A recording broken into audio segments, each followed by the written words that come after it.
How you doing, wrestling fans? Welcome to another edition of John Arezzi's Pro Wrestling Spotlight podcast. We are the only wrestling podcast that brings you back 30 years with vintage audio featuring some of the biggest names of that time. This episode is no exception. The Pro Wrestling Spotlight covered all the news stories and breaking developments that happened in real time, and now we get to relive those moments right here on this podcast. Today, we will review the Pro Wrestling This Week show, which aired on 1440 WNYG, and the Pro Wrestling Spotlight, which was broadcast on 1050 AM WEVD in New York City. Both shows aired on June the 12th, 1993. I do want to remind you, as I do every week, to join our Patreon page. That helps with the production costs for this program. Go to patreon.com/John Arezzi. $5 a month gets you in the door. You have the complete archives of the Pro Wrestling Spotlight there for your enjoyment. You have other vintage audio, vintage video, just so much there. We're going to do another Patreon Zoom, which will be coming up, I believe, on July the 10th on a Monday. So join patreon.com/John Arezzi, and I think you would be very wise to do so because there's so much stuff there. Let's bring Marsh on right now, our creative director and producer. Marsh, how is it where you live? Is it very hot like it is here in Nashville right now? It's pretty hot in Arizona, but I know that the skies are clear. My dad lives up in Wisconsin, and they're starting to get all the Canadian fire fog. So yeah, it's bad there. I believe Chicago has been hit pretty hard. Detroit has been hit pretty hard.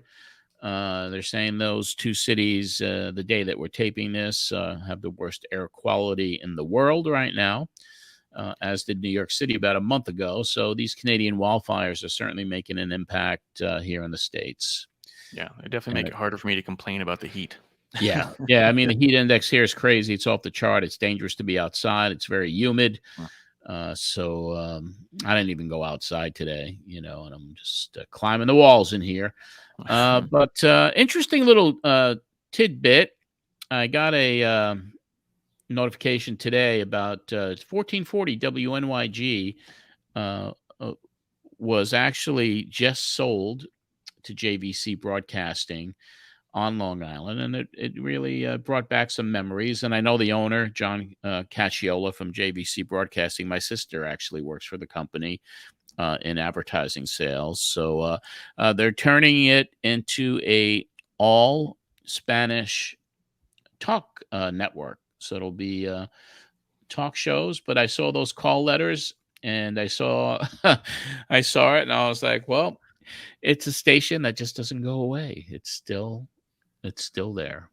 That's amazing. I figured fans of this show who go back with us would get a kick out of me even mentioning that WNYG is still in existence, and I think it's going to be called WLIV or something like that. But it was in the trades today, so I figured I'd let everybody know about that. But we're going to go back 30 years and go back into those rusty, dusty studios to cover what I covered 30 years ago in pro wrestling, and it was kind of an interesting week for me as I get ready to jet off to Southeast Asia. Yeah, you're definitely winding down and getting ready to pick up in there because you bring up the Asia trip a couple of times throughout these two episodes. You're getting ready to go, and you again hit home about your schedule going to be different because of that.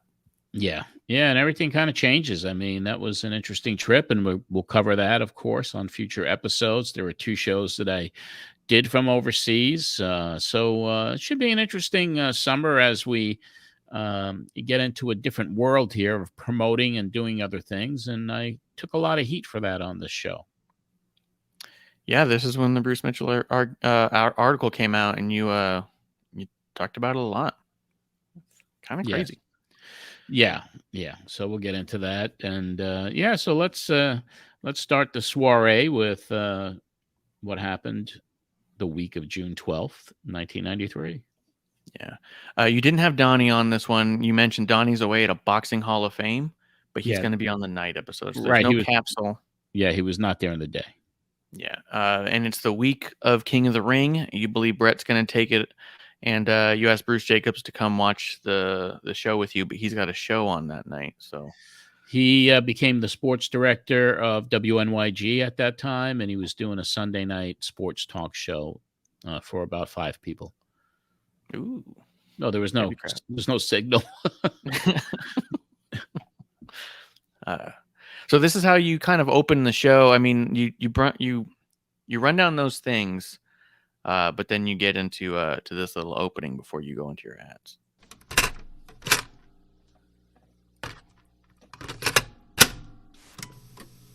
But a lot of things irking me this week. I want to apologize to anybody that was offended last Saturday night, first of all, on the WEVD show.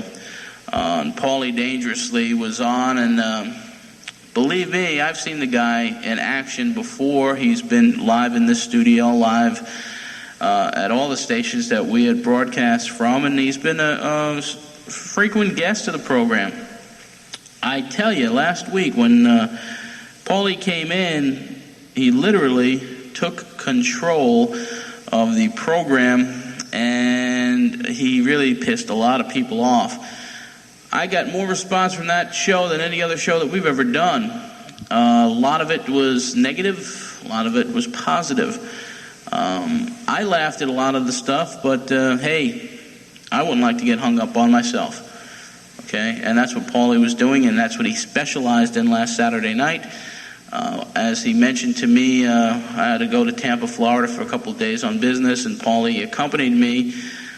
We were shooting some video promos for the upcoming Southeast Asia tour, and Paulie says, well, I proved my point.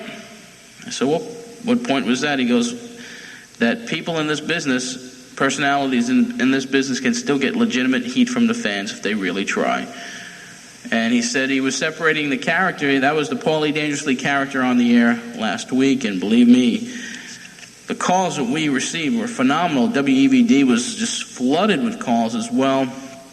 And if we offended anyone out there who's listening to this show this morning, we are certainly sorry about that. And we're going to give Paulie a rest for a while before we bring him back.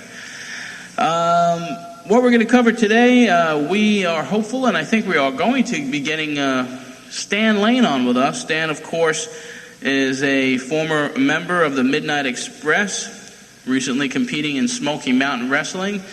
And Stan has left the wrestling business for the time being. We're going to find out why and what happened, why he wanted to take a break, and some of the exciting times he had with Bobby Eaton and Jim Cornette of the Midnight Express. A lot of people felt one of the top tag teams ever to compete in a wrestling ring. Also, we'll be taking your calls and comments at 516-661-1440. Right here, we'll be going over the entire card for King of the Ring. And if anyone happened to open their mails this morning and got a copy of the Wrestling Torch, the Pro Wrestling Torch, published by Wade Keller, very fine publication, there was a column in the publication which was entitled An Observer No More, written by Bruce Mitchell, a columnist for Pro Wrestling Torch. And I tell you, man, I've been slammed before, but this was a tremendous body slam. I have talked to Bruce Mitchell last night, and his basic opinion was that since I've now pretty much branching out into the promotional end of the wrestling business, that I really cannot cover professional wrestling objectively anymore, that I am, quote, living personification of the words conflict of interest. And those were just some of the nicer things he said about me. So, I'm here to take my, answer my critics and answer criticism and take criticism from reporters like myself or fans who listen to the program. I'm here to answer anything. If you praise the show, if you don't like the show, if you think what I'm doing is a conflict of interest, I'll always answer any charges. I'm not running away from anybody. So tonight we're going to try to bring Bruce on just to discuss it. I'm not going to spend a lot of time on it, but I think I'll give my opinions tonight on the EVD show regarding the situation. And I hope to have Bruce Mitchell on with me tonight, because I'm not the only guy he slammed. His real basis of the story was Dave Meltzer from the Wrestling Observer newsletter, now, in his opinion, losing credibility because he has a hotline and he's making money affiliated with performers in the wrestling industry, saying that he can now not cover the business objectively. And with the upcoming conclusion of the Justice Department investigation into Titan Sports and what potentially could be the biggest story in the history of wrestling, maybe unfolding soon, he just feels that there was a bad time for Dave Meltzer to get affiliated in a project like this. It was a real tough article. It was a real... the guy had his opinion, and he's a writer, and you got to respect that. You may not have to agree with what he's saying, and I really don't agree with it. But he made some valid points to me last night, which I did listen to, and we'll discuss tonight. Yeah. First of all, before I get to Bruce, that reverb that NYG started a few weeks ago is really horrible. It's annoying. It's Every very time annoying. I think there's an issue, and then I remember that was a decision that was made. Yeah, to keep everybody in like an echo chamber. And then I had to answer the Paul Lee stuff from the week before. It was, it was crazy. And Paul Lee saying that he could get heat. Yeah, that was his excuse. But, people enjoyed it, especially some of our patrons. I mean, Morgan Williams, one of our longtime patrons, had commented that this might be the absolute best episode yet. Paul E. is hilarious, capped off perfectly when Paul picked back up on Meltzer to see if he was still there. Also love hearing Eddie Gilbert, and found Mike Memphis really interesting because I'm a big Elvis fan. Bravo, John. These shows are the highlight of my Sundays. And Rich Williams, who is also a longtime patron who actually heard the show years ago, said this was a wild, completely off the rails show. And I got a lot of comments on from others. And of course, the patrons get the show first. It's being released. By the time people hear this, it'll be out there for the general public. So I can't wait to hear what their viewpoints are of that crazy show last week. But let's talk about Bruce. We can't. I have one question for you about the Paul thing. With him just trying to say he was trying to prove that he could get heat, and that anyone, any worker, if they try, can get real heat with the fans. Do you think? I mean, maybe this is just a conversation about cheap heat. Do you think this was rather a cheap way to get people upset by just hanging up on them? Because it's not exactly clever to pick up the phone and hang up. I think he knew. He went too far with the callers, and he was just trying to give me some sort of excuse or justification for pissing everybody off from the week before, and kind of getting me in hot water a little bit with people that he just kind of made fun of, and even the sponsors that I had at the time that were, as we'll listen later on, there is no Holbro Paints any longer, or Sheriff Grimaldi with his auctions and furniture store. They both contracts were up and they didn't renew. Yeah, your ad breaks are pretty short in these two episodes. Notably short. And then also, I guess, to play devil's advocate on my own question, I could also see the idea of individual actions being cheap heat, but the grander scale of the whole attitude he had on the whole show was to garner heat from all the listeners, not just the ones he was hanging up on. Yeah, that was his idea, and it worked. Got a lot of people upset. And then you say you're going to take a break from him. But Bruce Mitchell's comment that Dave's losing credibility because he's on a hotline, meaning that he's going to be making money based off of stuff that's happening in the wrestling business, means that he can't be objective. Am I completely off base by saying, then what's the difference with the newsletter? That was also making money. Yeah. Like, if his credibility was gone because of the hotline, then he theoretically wouldn't have credibility with the newsletter because he was using sources inside. You know what I mean? Like, to make the money. Bruce was always looking to, whatever it's clickbait or whatever you call it today. I mean, he just wanted to be controversial, and I wanted to address him on the air. And he as we'll know as we're reviewing the second half of today, which is the nighttime show. He decided at the last minute that he doesn't want to come on the air and talk about it.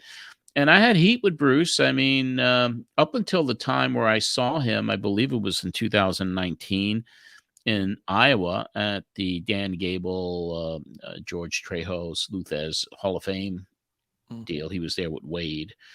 And it was the first time I had actually spoke to him in all these years. And I said, listen, no one's perfect. I didn't do everything right. I was trying to make money in the business. And so we kind of talked it out. And then, he became, friends of mine on social media. And then all of a sudden he's removed from the torch, and Wade had problems with him. So he was out on his own, which he still is. So, but yeah, he was one of those guys in a little bit of a different way than Mark Madden, but he liked to push buttons, Mitch. Yeah. And he thought he was just and righteous about his opinions. And I was segueing into doing promotion and promoting and trying to, to be successful in that part of the business as well. But it was kind of a punch in the gut back then. Yeah, because the Pro Wrestling Torch had a great reputation and still does, Yeah. So for them to try and come at you and call you out, it's not great. No. So it kind of created a little tension at that time with Wade as well. I was going to ask, there's two things that come up in these two episodes that I noticed. One, Bruce decided not to come on. You mentioned Cactus wasn't returning your calls about this segment we're going to talk about a little bit later. And you mentioned that Wade Keller hasn't been returning your calls either. Mm-hmm. Do you think overall that some sort of tension was happening with you and some of these people, or do you think it was more circumstantial, just bad timing on the calls? I think on the Wade part, it also had to do with me becoming a promoter. So whatever his viewpoints were, maybe not feeling that I would be this, this journalist, because I was also then trying to make money outside of what I'm supposed to be doing, which was talking about the inside of the business. So unless people are in your shoes, they don't know. Yeah. On the Cactus front, I think what WCW then started to do with him was kind of embarrassing. So I really can't give you an answer as far as why he didn't get back to me, but I would assume he just didn't want to talk about it because that angle was not something he was happy with. Gotcha. No, that makes sense too. Yeah, and I was wondering, because I mean, correlation, causation, right? Doesn't necessarily mean they're related, just happens at the same time. But right. There was a lot of that going on. And of course, I was in the middle of preparing for a tour and dealing with all the things and the headaches and the visas for the Mexican performers and getting held up by other performers and wanting more money at the last minute. So it was just, it was supposed to be a really happy time because there was some decent money being made, but it still turned into a very stressful time.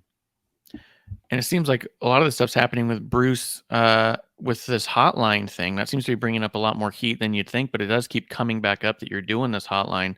Yeah. Do you think that some of this, because we're also getting to the point where you're about to go on tour and you're getting close to wanting out of the business because of some stresses, do you think that some of this stuff is coming from petty ego jealousy? Like Bruce wasn't involved in the hotline, therefore it's an evil hotline. Some of these people weren't booked on your show. Why would you not book them? And do you feel like, I don't know, does that ring any bells? Any kind of like... Only he can answer those things. I mean, the fact that I don't know if Wade ever did a 900 number. I don't think he did, or a torch line with all of his columnists that he had, and he had quite a few of them. Mm-hmm. So I really don't know. I can't get into somebody's head on what they were thinking, 30 years ago. But reliving it now is like, wow, there's a lot of shit going on. Right. I didn't mean for you to speak for them. I just wondered if you remembered having feelings of, hey, this guy is suddenly cold to me and he wasn't before, or if that played into you leaving or anything like that. And I don't even know what's going on today. I mean, I reached out to Wade. Haven't reached out to him for a while, but every time I've reached out to him to do this podcast, he doesn't even respond. Huh. after I initially gave him all my radio shows to put up on his VIP site for like this retro audio stuff. Oh, wow. So I mean, yeah, I mean, who knows? I wanted him to come on several times and had never heard from him about coming on the show, so, whatever it is, it is. Yeah, that's weird. Weird business. A lot of egos from all sides. And This day. Yeah, to this day. That was one more thing with Bruce is I just felt like it was so hypocritical to say that anyone involved in the hotline is their credibility's in question because the newsletters and your radio show are not different than the hotline. You were making money from the same content and the same concept. It's just a different platform. Right. Yeah. That justification was that justification had no validity, I feel. But him calling me out for not being objective because now I'm promoting, I mean, that was his opinion. And you can argue it either way. Yeah. You could argue it either way. I'm promoting, but then again, I'm reporting on it. So it was what it was, But I have no excuses, and I have no, this is all I was trying to do back then was kind of sustain myself and make a living in the business I was in. And have fun. The idea there was never any fun. It was always the hope is it would turn fun. Yeah, I always had that hope. Yeah, and then also just the idea that we happen to know. I'm sorry, what? This, what I do, is fun. This is fun. Yeah. Going back 30 years is fun. Yeah, but in the moment, not fun. It eats the cost of a psychologist. Yeah.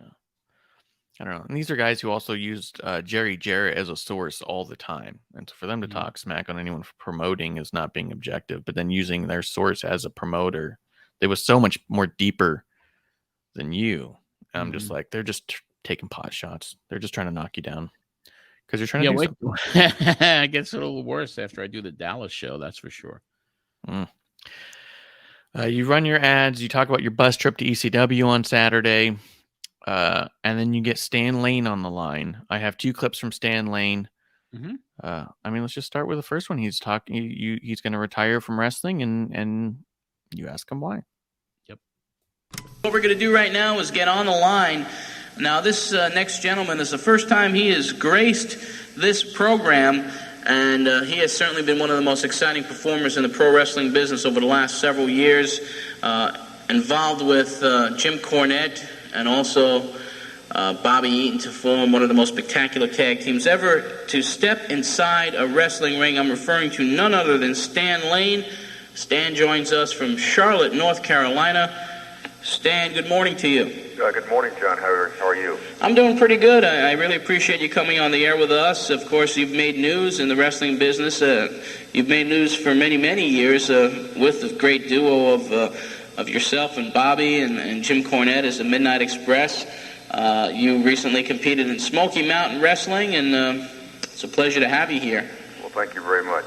Now, you were with Smoky Mountain for quite a while, I guess, since the inception of the promotion.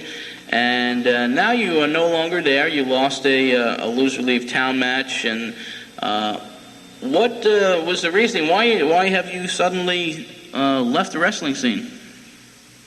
Very successful 14-year wrestling career. I just more or less decided that it's time to take a different road, a different career road. And right now I'm formulating some things to head off in a different direction, more of a corporate type scene. Professional wrestling has been very, very good to me. I was very successful at it, but you don't want to stay in it forever. And I just feel like now is the time for me to take a different path in life, so to speak. So that's exactly what I'm going to do. Were you just kind of burnt out on the road, or just what are some of the main reasons? Just that you just got tired of the business, or? Yes, just in the past, I guess the past 5 years, as you know, John, the wrestling business has changed dramatically. I was part of it back in the heyday of it. The golden years. My career started back in January of 1979, and during the late 70s, the early and mid 80s, the wrestling business was enjoying phenomenal success.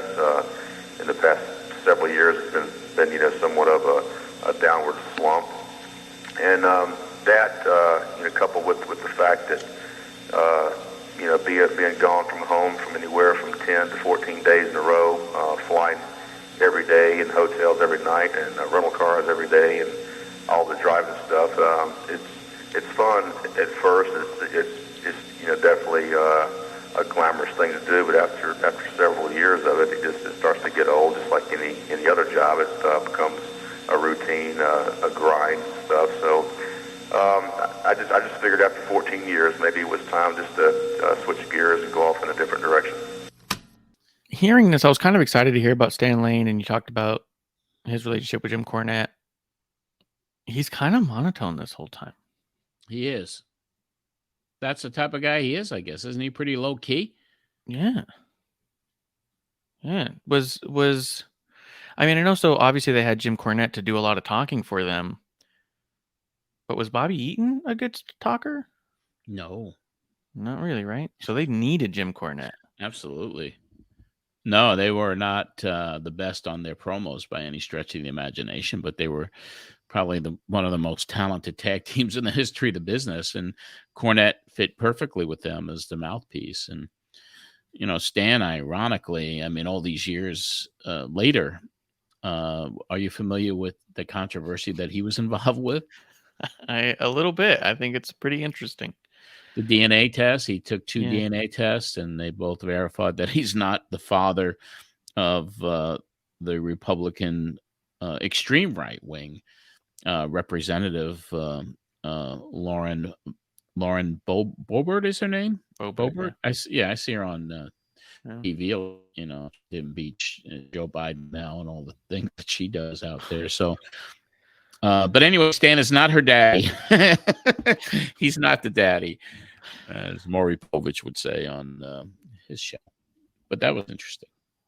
Yeah, I thought it was funny because all these years later, she was still saying that she was as part of this whole thing that she was doing, and you're kind of like, first off, like, yeah, I don't know that the name Stan Lane carries as much weight as it did. You know what I mean? Years ago. Yeah. So I don't know if that's really helping your right. cause here, but. I guess this is like the second or third time he's like gone on to try to debunk this. Yeah, well, this one was not too long ago, where the second DNA test proved that he wasn't the father of Congressman Lauren. So weird. It's wrestling. Yeah. When you asked him about his career highlight, he actually mentioned a tag team he had before the Midnight Express, which I thought was pretty cool. But he did talk about how much he loved working with Jim and them. Yeah. So then here's my last clip from him talking about Smoky Mountain and what's next for him as he got into a business with Ric Flair. Yes, he did.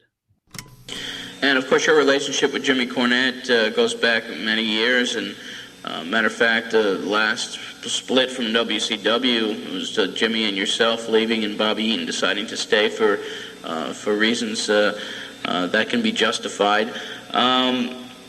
What is your relationship like with Jim, and what was Jim's reaction when you said, hey, I think I need to take a break and maybe get out of this business?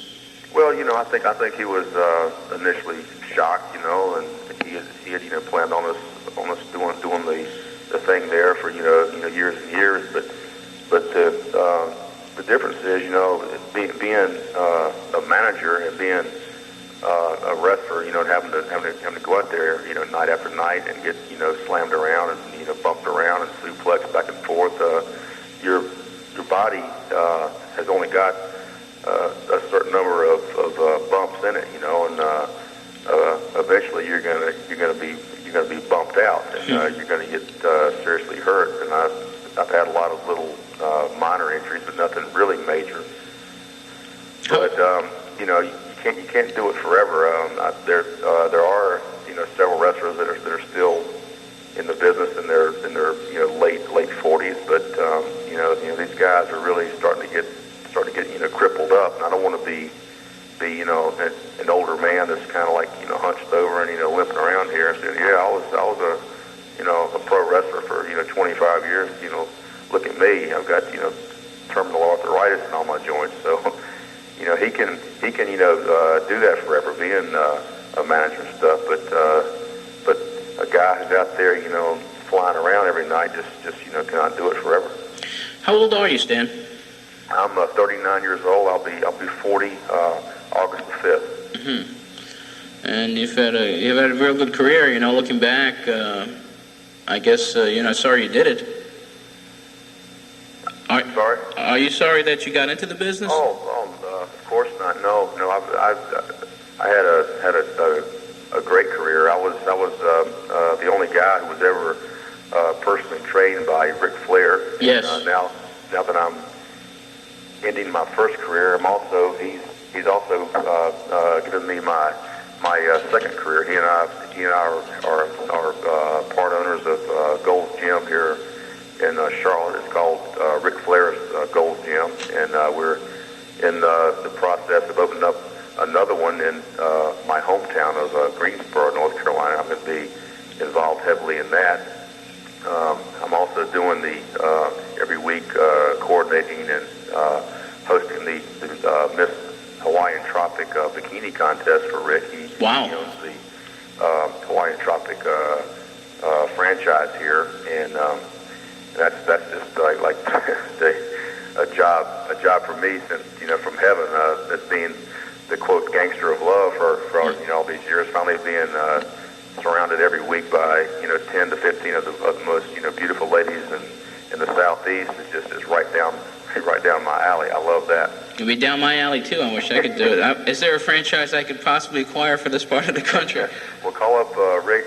We could ask him. He knows all the details on that. But this is the world's largest bikini contest. The winner here in Charlotte at the end of July, it's flown down to Fort Lauderdale, Florida for the national finals. Then the winner there is flown to Melbourne, Australia for the international finals. So it's a big deal. It's a lot of fun. Pretty cool. It's also interesting too, because I remember when you had Kevin Sullivan on, he talked about opening some Gold's Gyms as well. Mm-hmm.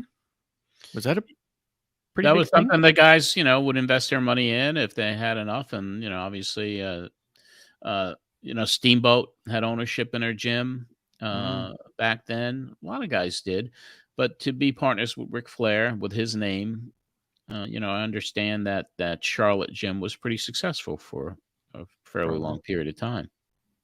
And Gold's Gym had quite a reputation as a name too. I don't see him around my town anymore. I think we have one.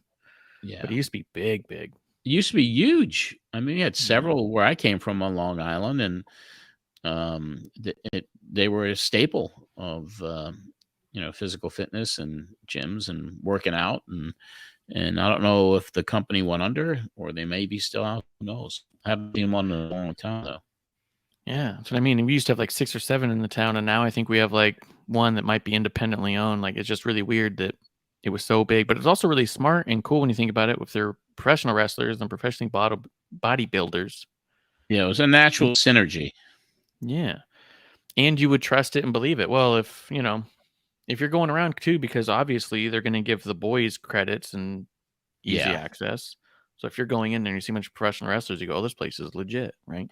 Exactly. So, well, they're still around. I just looked them up on the internet, so they are still here. I don't know how many locations they have nationwide now, but they are still around. They're still in business. I wonder how many wrestlers still own any of them, especially all the ones you talked about, how there was no retirement plan and stuff. Like, how many of them actually like went into a business to try and create something, Well, that's a project you could work on. Yeah. Start calling them all up. Because I ain't doing it. Yeah. Hey, 30 years ago, you said this one thing. You still doing it, or calling everybody? Ric Flair for the gold segments you were asking him about, and you loved it. You talked about Ric Flair's just what he's done in the business. You asked if he still keeps in contact with Bob Eaton. He said yes.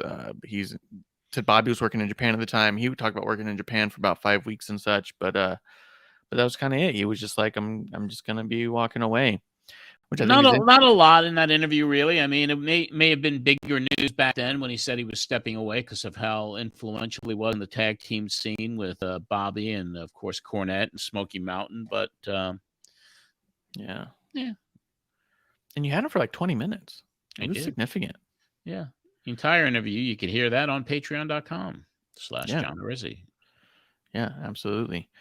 It's kind of any show after last week, take a few steps down on the energy meter. Probably for the best, if we're being honest. Yeah, I think so. Yeah. It was crazy. Having Stan Lane the week after you had Paul E doing all that stuff, you're probably like, this is a good show. This is my speed. Yes. I feel relaxed. Yeah. But yeah, you had Stan Lane on there. Oh, what's also kind of interesting is he talks about how he's retiring from wrestling and he kind of wants to go more corporate route. So he's talking about opening the gyms. And I asked you about it because I remembered, or when I looked him up in '93 specifically, this is just a couple months before he ends up going to work for the WWF. Yeah, you and I had you were texting me about that he came in and he become an announcer over there right out of that? He was some sort of an announcer, and he was brought in by Jerry Jarrett to take over for Vince as commentator because Vince was stepping away to deal with the lawsuit. Yeah. And I guess Jerry Jarrett was like in charge of the day-to-day for like a couple years, the way that this article I was reading made it sound, because they said in '95 when Vince finally came back full-time, the one of his first actions was firing Stan Lane because he just never liked him or saw much in him. And so he got rid of Jerry Jarrett and Stan Lane and goes, all right, now back to business. And that was a peculiar time for me because once I decided to, stop and leave, there was almost 8-9 months where I didn't even feel like watching anymore, so. And that's when all of this shit was going down. I feel like every hardcore fan has moments where it's just gotten to be too much and they just need a couple months away. For me, it was. I did attend the McMahon trial every day in Uniondale when he was on trial, but I didn't have no radio show at that time to report on it. But you just wanted to see it happening. I wanted to be there, yeah. That's cool. I mean, it's pretty neat. Did you take a lot of pictures or anything? No. I sat there, and Wade Keller was there every day. Dave was there. And it was just kind of sad in a way, seeing the kids, McMahon's kids. And I wasn't getting very nice looks from Shane in the courtroom. What? Hey, it was his What'd daddy. You ever do to Shane? Nothing. It was his daddy, just but whatever you didn't it was. put him up there? No, I didn't.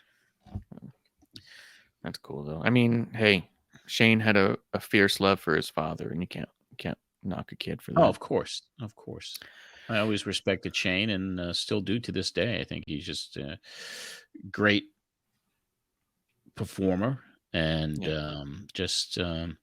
from everything I've heard about the guy, I haven't heard anything bad about him from anybody. Yeah, all class. I've told my story about Shane on here in the past, so I'm not gonna do it again, but. I got nothing bad to say about him. Right. And I haven't heard anyone else either. So when the dark side of the ring comes out about the ring, and we're all going to be shocked. Yeah, what's right. Story? It's all about that fight he had with Brett. Yes. The slap on the ass. Yeah. Let's see. You get into the callers for the last chunk of the show. You go over the King of the Ring card and all your predictions. But you get this first caller is Nick from Massapequa. And I really enjoyed this snippet here. Okay, let's go to the phones. We have a Nick from Massapequa holding on for quite a while. Nick, are you there? Yeah, how you doing, John? How you be? I'm doing pretty good. Yeah, right. Just wanted to wish you a successful and a safe trip in the Orient. Thank you very much. And I hope everything goes good for you. I certainly do. And as far as that article you were mentioning in the Torch, I didn't get the mail yet, but it sounds like just little sour grapes to me. Well, the guy is just... jealous. Well, I don't know if it's jealous or not. He blasted me when I was on the Donahue show. He said I was on the show and I looked like I just came from the racetrack. And I spoke to him. I addressed that to him last night. I said, well, yeah, you blasted me, last year also. And what was that all about? He goes, well, you're on a national TV show, and you really didn't have the proper attire to be on there. I said, well, this is the way I look. What am I supposed to do? Yeah. Well, tell me, if he didn't have the same opportunity, he would jump at it too. So I wouldn't worry about it. Well, I'm not really worried about it. I like to address any of my critics, and he made a point where he feels that I can't cover the wrestling business objectively if I'm going to be promoting wrestling. And well, I feel the opposite. I feel that you'd be better off. You'd know more, and more of the ins and outs. I mean, you never held back anything to your fans anyway, so I feel it'd be better. Well, that's what I've prided myself on, and believe me, I've taken a lot of heat from some of the people on the inside of the business for my overseas tour, for bringing on a guy like the Warlord, who I've been an advocate of, an anti-steroid crusader, so to speak. Now the guy had his problems with the steroids. I did ask him that before I brought him on, I said, "Were you still on the stuff?" He says, "I haven't taken it in 7 months. What am I supposed to do?" Right. One thing that Mitchell did not put in the article, and one thing that I mentioned on the Real Wrestling Hotline last week, and I'm sure that the Observer will be printing, is that for my second tour, I will have steroid testing. That's what I'm going to do. And believe me, it's a situation where I want guys who are coming aboard on my tours or that I'll be working with to be clean. Yeah, well, hey, listen, everyone deserves a shot. As far as, if they're coming clean, that's the first part. At least they're admitting it and they're coming clean, so that's a step in the right direction. And, hopefully things will work out. No, I hope so, and I appreciate your vote of confidence. Yeah, just one more quick question. Anything on Piper? I haven't heard anything in months now. Yeah, that's something. I know he's been auditioning for movie roles out in the West Coast, and he still remains real close to Vince McMahon and the WWF, and maybe he's seeing what's going to be happening over the summer months with all the hoopla that's been going about, to whether to decide to get back into business or not. I think his loyalty runs with Vince right now. Yeah, so as far as he hasn't signed with any movies or anything that you know of? Not that I know of, no. Okay, good. All right, so then have a good time there. Okay, thanks, Nick. Okay, bye. All right, number to call here, 661-1440. Yeah, that was a good call. Yeah. Really interesting you get into the steroid stuff too, because I also felt like that. I mean, even the kid said it makes you probably a better promoter coming from the journalistic aspect of it. That, yeah, and you bring it up later on too. You're going to start your promotion with steroid as not a focus, but, an awareness. Yeah. And if the company was going to grow, I certainly at the time wanted to do some sort of steroid testing before I would take guys overseas or any of the other countries we were talking to at that time. Was the plan to test everybody before travel? Yeah. Were you able to? It's kind of pricey, I think. No, I didn't do enough shows. I did the Southeast Asia tour, and then I did Caracas, Venezuela, and then I was involved, obviously with AAA, and I had no authority to institute anything there. And some, indie shows here in the States, but it was really not the way I had hoped it was going to go. Yeah. Yeah. So it was just kind of a very frustrating, after such great promise with Southeast Asia, trying to negotiate deals in India and China, and it was not easy. Yeah. Even had one situation where we had sold a couple of shows, and we were reuniting the Road Warriors for 2 shows in Alaska, and the shows were canceled the day before we were supposed to leave. So everyone had gotten their deposits and everybody got their plane tickets, but then the promoter pulled the plug and we didn't go. So it was very, very frustrating. That sucks. Because I wanted to see Alaska. And Alaska doesn't get a lot of that stuff. I grew up in Alaska. I went to high school up there, and I remember when Hacksaw Jim Duggan came to town. He was there. They brought Francine. I remember I had pictures of them and stuff, but there was a bunch of wrestlers, and I have all these old 35 millimeters because I had just started photography in school. And so it was my first event photography, Roadkill was there, the big Amish guy. Was it a card or was it a convention? It was a card. It was a mat. It was matches. Did they draw? I think there's a reason they didn't come back much. They didn't have nobody, but it wasn't packed. I've seen that arena packed before. So it was like a couple thousand, and I think it holds like close to 10. Yeah. But it was cool, and it was notable. And so I mean, if the Road Warriors had gone up there, people would have come, man. They would have. When I finally met Hacksaw, I pulled up the old photo I'd taken of him right as he was leaving, and had it printed off, and he signed it, and it was really cool. He remembered the show. Wow. Because like you said, they don't do Alaska a lot. No, I think we were going to Anchorage and Fairbanks. Yep. That'd be an easy trip. Fairbanks is like an hour or two away from Anchorage. Which also doesn't get much. I still remember in high school, No Doubt came up one time, and it was the biggest deal any of us had ever heard. Oh my God, how'd they make it here? Like, Alaska shows up to stuff because no one does. So, but I digress.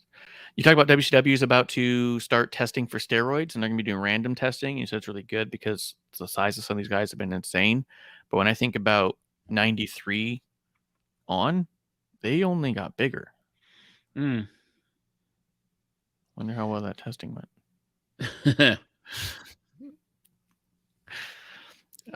Steve from Fresh Metals calls. He asked about the newsletter. You talk about sending out refunds. Steve wants to help you with the next convention you got going on.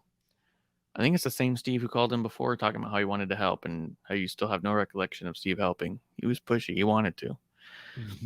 And he asked if your promotion is going to be coming through America, and you said you really wanted it to. Sounds like you didn't get much of that, though, yeah? No, I mean, it was just kind of a dead market. I mean, for ex-WWF retreads, the saving grace I had was my AAA connection, but they didn't get the national TV exposure to draw tickets. It was crazy. But the biggest show that I did in the States was in Chicago, in conjunction with AAA and ECW. Yeah, that was a great show. WWE owns that show, the tapes. Yeah, they replay it all the time. Yeah, right. They should. It's a great show. But anyway, we both digress. Yeah. He also asked about Johnny Polo. Johnny Polo came up a lot in this episode. Every caller. He did. I noticed that. Yeah. Almost every caller. Who's this new guy? Who's this guy? Who's Johnny Polo? And last week you had mentioned he had just debuted, and you said who he was. And so the fact that all your callers are asking about him now, it's kind of interesting. But I don't recall Johnny Polo at all, other than seeing pictures. Did he gain popularity fast in the WWF, or were people just that curious? I think they were curious more than anything else. New name, who is he from? Where did he come from? Yeah. Yeah. And then you talk about Adam Bomb as well coming in. And how he had a terrible match with Sid, but he's much better now. Yeah. You're like, don't you remember that guy? Just a terrible match with Sid. And goes, oh, yeah. He goes, well, he's here now as Adam Bomb. He's a lot better now. And you're like, okay, cool. That's how you remembered him. This is the clip of you talking about Cactus Jack's video reemergence on WCW. That Cactus Jack thing also last week was really, really horrendous. If you had an opportunity to see the skit where Larry Zbyszko's wife, who was another Gagne, did you know Larry was married to Vern Gagne's daughter?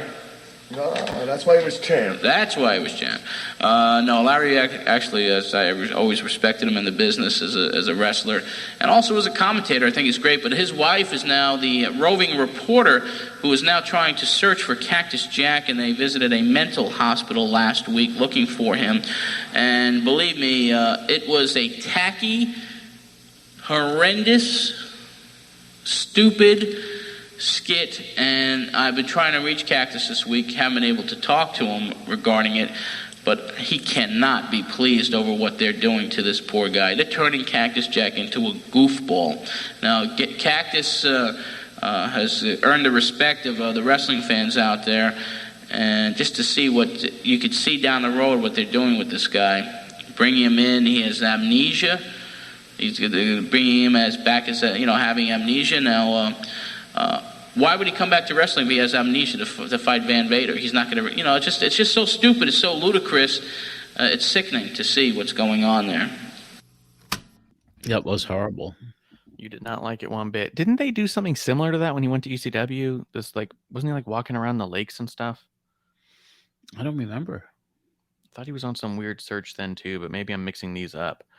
But yeah, I did this go anywhere? Do you know? They did it for about 3 or 4 weeks, and it was horrific. I mean, it was the worst thing to do. I mean, the guy was legitimately hurt, and he had these legitimate injuries, and this is the way they bring him back in. Not good. Yeah.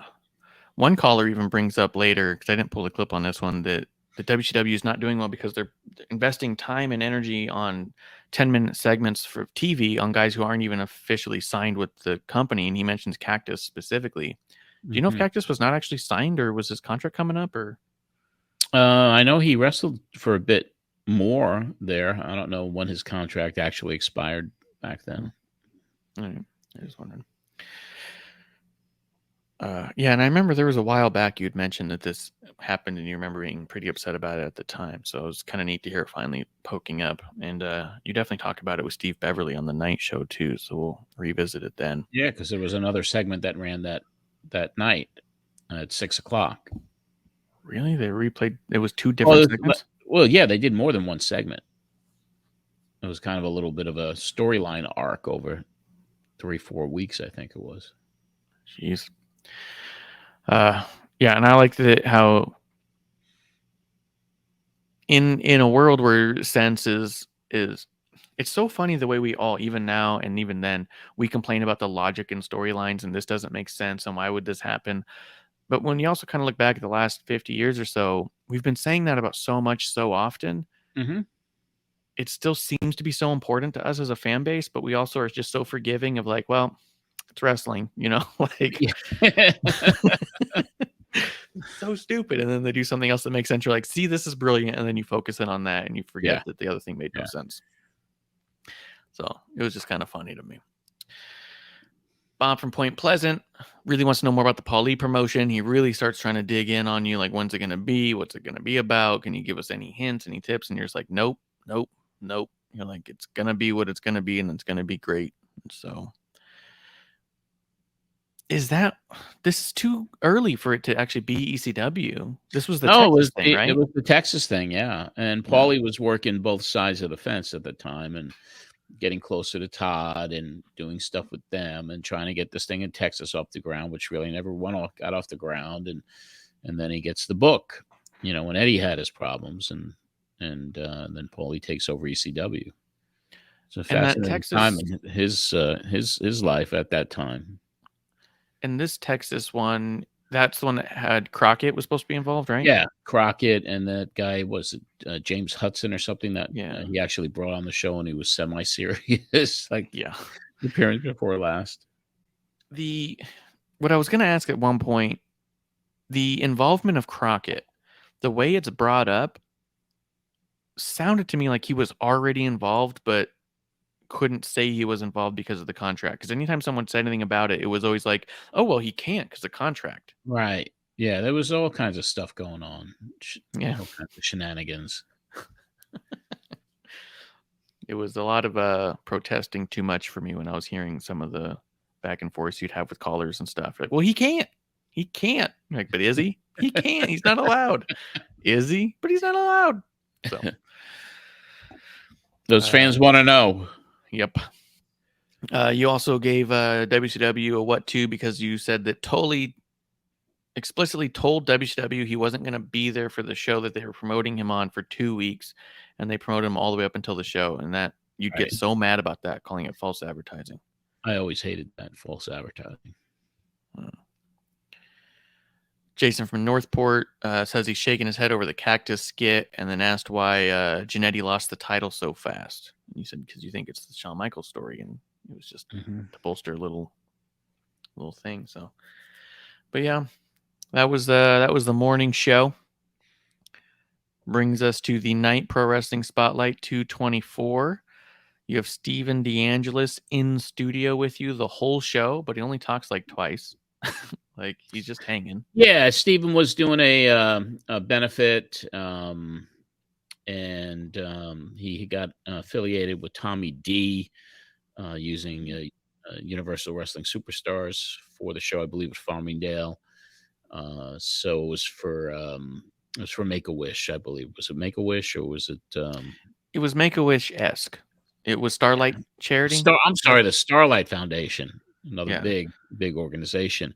And Steven I had met because he had been a listener, and then he got involved with helping with video production for the convention in '92, and developed a friendship with him. He met Paulie. Paulie took a liking to him, and then he eventually became. I think there was a Starlight Foundation charity event that Paulie was at, and Power Twins and some other names, and Steven and Paulie met. They developed a friendship, and then Paulie eventually hired him to be one of the ring announcers for ECW. That's awesome. And Steven is somebody I saw about a year ago.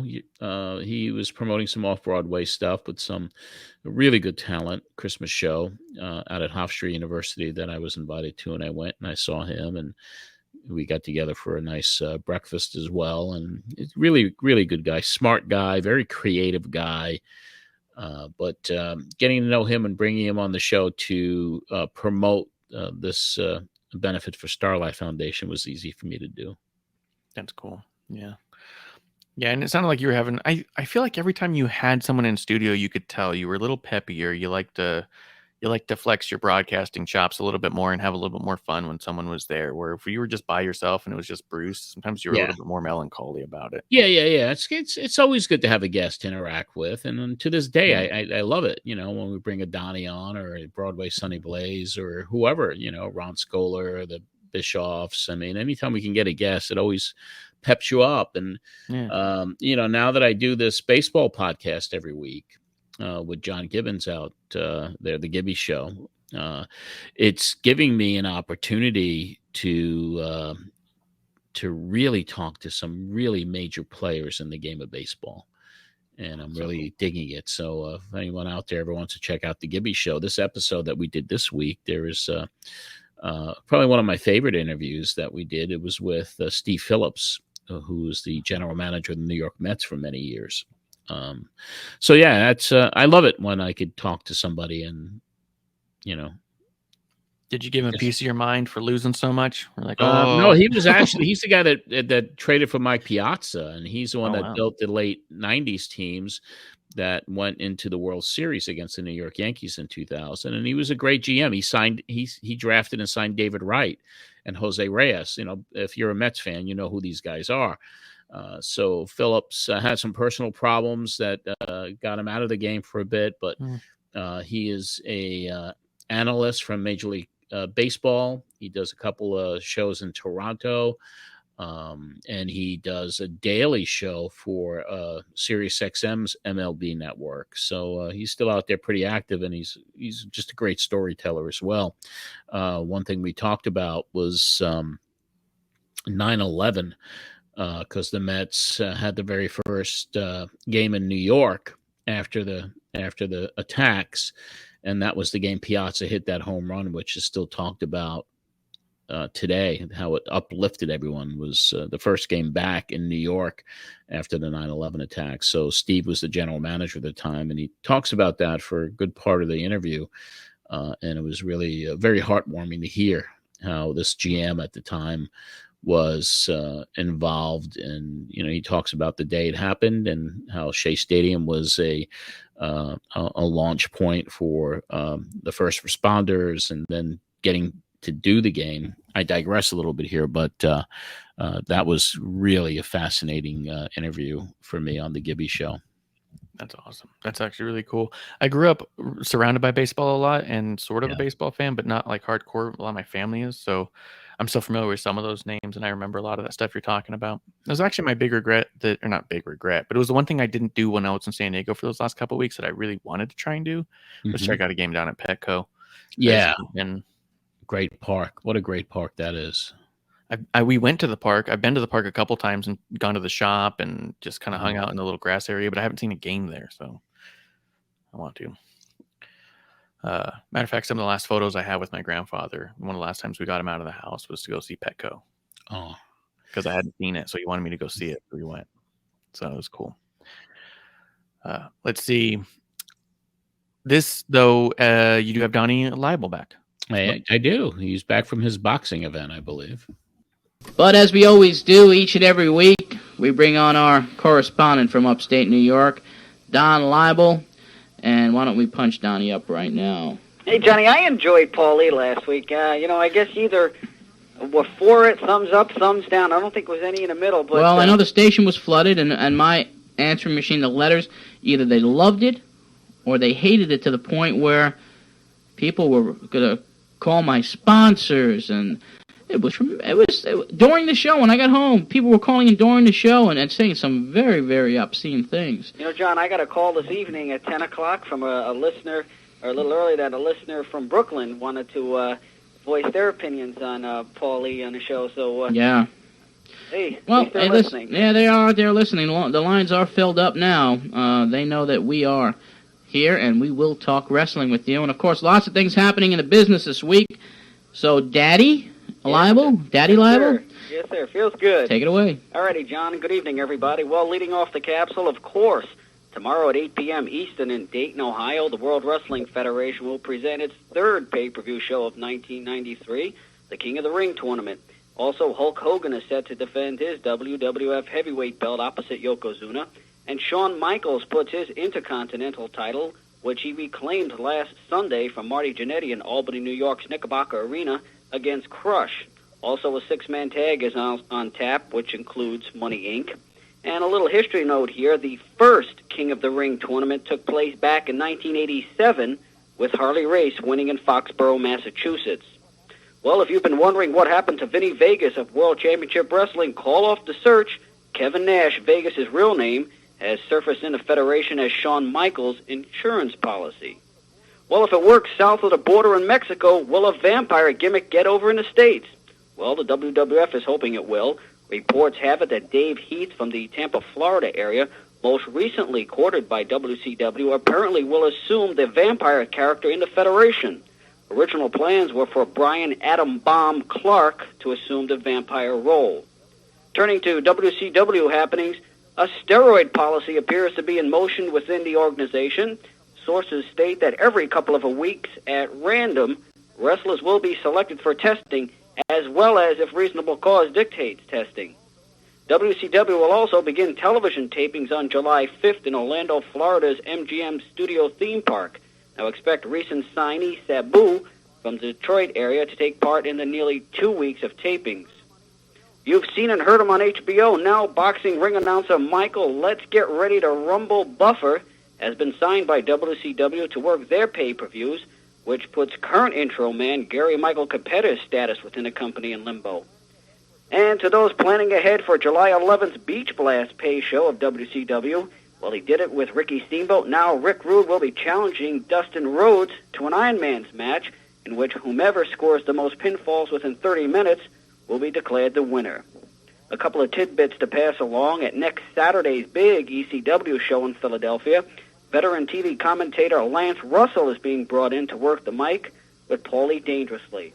Also, the Bruise Brother twins, Don and Ron Harris, finally they've settled in Smoky Mountain, and look for them to start up a feud with the Rock and Roll Express in the near future. The wrestling world mourns the loss of longtime grappling star Don Kent, as the former member of the Fabulous Kangaroos tag team passed away this past Monday in a hospital near his home in Battle Creek, Michigan, after a long illness. Kent, whose real name was Joe Smith, is best remembered as part of the Kangaroos trio, along with Costello and manager George Crybaby Cannon, who worked mainly out of Detroit throughout the Midwest and extensive overseas tours. Kent, 50 at the time of his death, held the United States heavyweight title numerous times and the world tag team belts with Costello in 1971. Now, together, Costello and Kent teamed for 10 years. Finally, from the scrapbook files this week in pro wrestling, a dozen years ago on June 14th, 1981 in Green Bay, Wisconsin, the High Flyers, Greg Gagne and Jim Brunzell, won the American Wrestling Association tag team title for a second time in defeating the duo of Jesse Ventura and Adrian Adonis. And 8 years back, on June 17th, 1985, the U.S. Express, remember them, Mike Rotundo and Barry Windham? They won the WWF tag straps also for a second time by beating the Iron Sheik and Nikolai Volkov. For the Pro Wrestling Spotlight, I'm Don Leibel reporting. Capsule time, 11:08. All right, Donnie, and great to have you back. As far as I know, you missed the morning show, but also a very heartfelt congratulations. Thank you very much. The birth of your baby boy. And what did he weigh in at? 7 pounds and 2 ounces. There you go. Something, and John, I just want to say, many people, listeners out there, have sent me cards. I've gotten phone calls. Georgianne Macropolis, Phil Lucian in Brooklyn, several newsletter people. Really makes me feel good. And these people, many of them don't have my address. They looked it up, found it, and I appreciate everybody's concern. Well, we appreciate you coming on every week with us and giving us what's happening in the pro wrestling world. Daddy liable. Now he's granddaddy liable. Mm.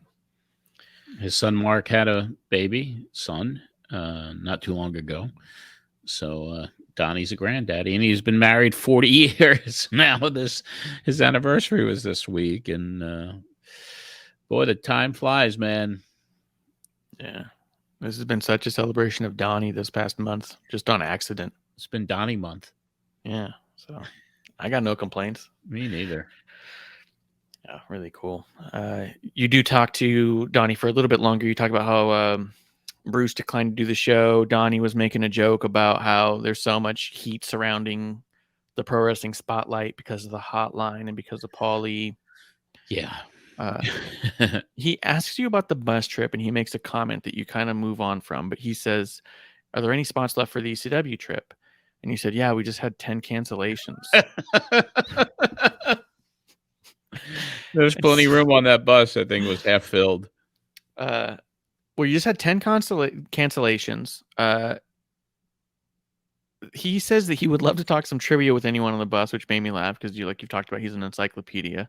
So when I heard that, I was wondering, I wonder what kind of trivia conversations he's having, because these are other hardcore fans. Yeah. Are they testing each other or just digging in deep, Donnie was always prepared for that stuff. I mean, he looked forward to any time he could associate with the fans and quiz them on stuff. I mean, he just had this passion for him and this love for this business that was kind of unsurpassed until he got sick of it as well. Yeah. So when he talks about, is there spots in the ECW bus? And you say, yep, there's spots. He jokes that anyone who was hung up on by Paul E could go there and see him face to face. Yeah. And you're like, yeah, thanks for reminding me. And you go on about the ECW thing. Do you think you had some direct cancellations because of the Paul E appearance? That's hard to say. I don't think so. I mean, it's just a lot of people used to do that. They'd reserve it, and then they wouldn't pay, and then they would cancel, And yeah. So that was always a challenge for these bus trips. Okay. Because I did think it was interesting you had 10 cancellations, and that comment about the Paul E thing, I was like, I could see at least one person being upset enough. Maybe. You know what? I'm not going to go support him anyways. But at the same time, you had a pretty hardcore audience that laughed at stuff like that a lot. So yes, how mad were they? Yeah. I don't know. It's 30 years ago. You don't remember every phone call you got on that? No. But I think, for the most part, the people that tried to call in and, there was probably a segment of that audience that, tried to get through each and every week. And when they did, they were very happy. And to be on hold for an enormous amount of time and then, get hung up on, it doesn't sit well with them. But, the vast majority audience would just sit back and listen like our people who listen to this podcast do, and they don't participate by asking questions or calling in, but they listen and they enjoy it. And they take it for what it is. But last week, when we did the Paul E episode, that was very polarizing for a lot of people. Yeah. You also mentioned that if this bus didn't do much better, you might not be doing any more bus trips, and that was the end of that. Probably was the answer.